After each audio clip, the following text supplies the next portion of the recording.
नमस्कार दोस्तों, आप देख रहे हैं आपके अपने the moral education YouTube channel को। आज हम देखने जा रहे हैं ऑर्डर 16 जो आपका सीपीसी है उसका हम ऑर्डर 16 देखने जा रहे हैं। साक्षियों को समन करना और उनकी हाजिरी। साक्षियों को समन करना और उनकी हाजिरी ऑर्डर 16 में दिया गया है। यदि आप लॉ से संबंधित पढ़ाई कर रहे हैं या फिर किसी भी कॉम्पिटिशन की तैयारी कर रहे हैं या फिर आप प्रैक्टिस कर रहे हैं तो आपके लिए यह क्लास अति महत्वपूर्ण साबित होगी। देखते हैं फर्स्ट 16 का। साक्षियों की सूचना और साक्षियों को समन। साक्षियों की सूचना और साक्षियों को समन ऑर्डर 16 के फर्स्ट पॉइंट में जाता है। साक्षियों को अगर सूचना करना है या उनको समन पहुंचवाना है तो आपको आवेदन कौन सा लगाना पड़ेगा? ऑर्डर 16 का प्रथम वाला। तो अपन 16 वन का आवेदन इसे कहेंगे। नेक्स्ट देखते हैं वन का है समन के बिना साक्षियों का पेश किया जाना। समन के बिना साक्षियों का पेश किया जाना आपका ऑर्डर 16 के वन का में दिया गया है। ऑर्डर 16 का दूसरा पॉइंट देखते हैं। समन के लिए आवेदन करने पर साक्षियों के व्यय न्यायालय में जमा कर दिए जाएंगे। विशेषज्ञ व्ययों की मापमान। व्ययों का साक्षियों को सीधा संदाय किया जाना। व्ययों का साक्षियों को सीधा संदाय किया जाना। थर्ड वाला पॉइंट देखते हैं हम 16 का। थर्ड वाला पॉइंट क्या कहता है? तीसरा वाला साक्षी को व्यय का निविदान। साक्षियों को व्यय का निविदान। चौथा पॉइंट देखते हैं जहां अपर्याप्त राशि जमा की गई है वहां प्रक्रिया। जहां अपर्याप्त राशि जमा की गई है वहां प्रक्रिया। एक दिन से अधिक रोक जाने पर एक दिन से अधिक रोके जाने पर साक्षियों के व्यय। नेक्स्ट है आपका 5 वाला पॉइंट 16 का। सीपीसी के जो ऑर्डर है उसके बारे में हम जानकारी देख रहे हैं। हाजिरी के समय, स्थान और प्रयोजन के समय समन का निर्दिष्ट किया जाना।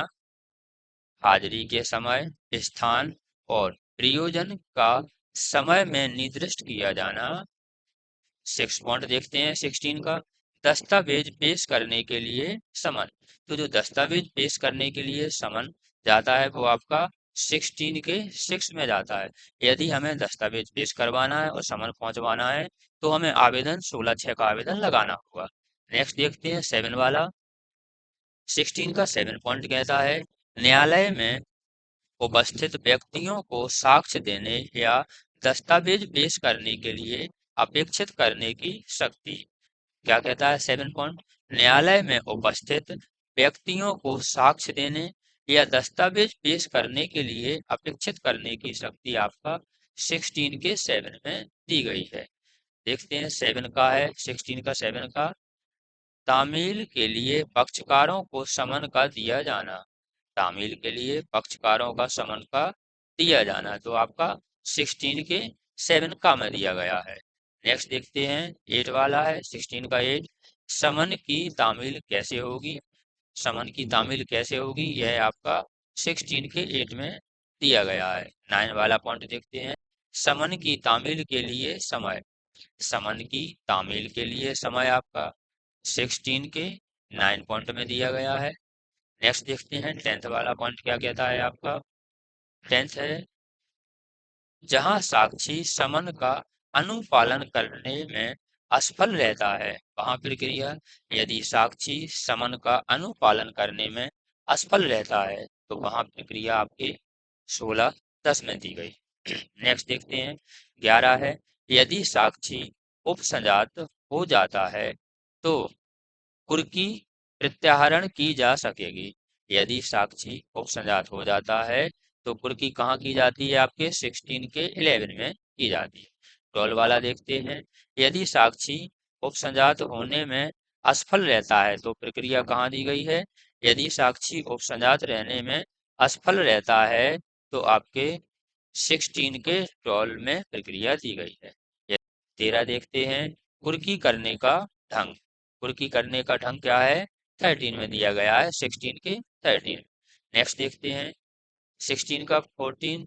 जो व्यक्ति बाद में परिव्यक्त हैं उन्हें न्यायालय साक्षियों के रूप में स्वप्रेरणा से समन कर सकेगा।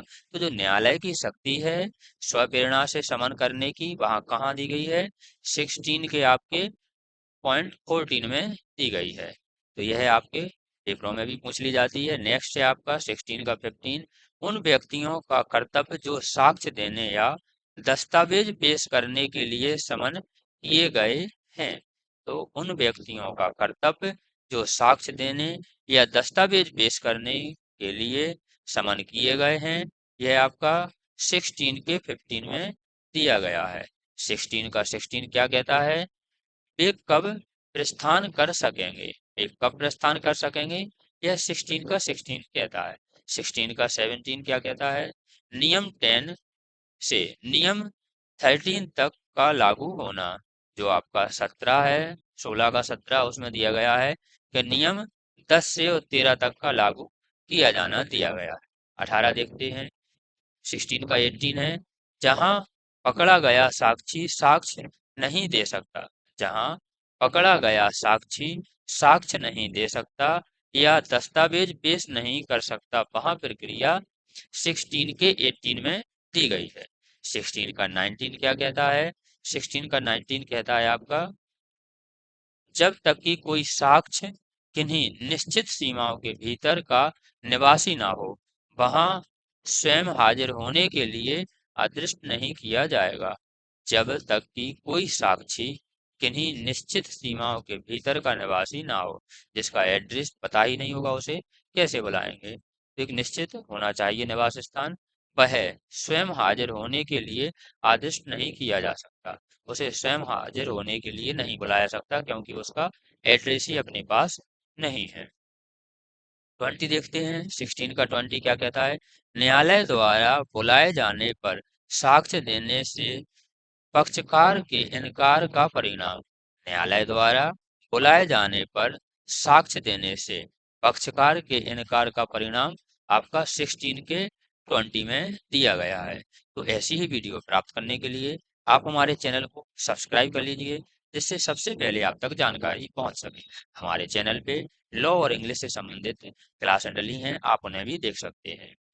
16 का 21 कहता है, साक्षियों विषयंक नियम समन्वित पक्षकारों को लागू होंगे। जो साक्षियों के विषयंक नियम हैं वो समन्वित पक्षकारों पर भी लागू होंगे।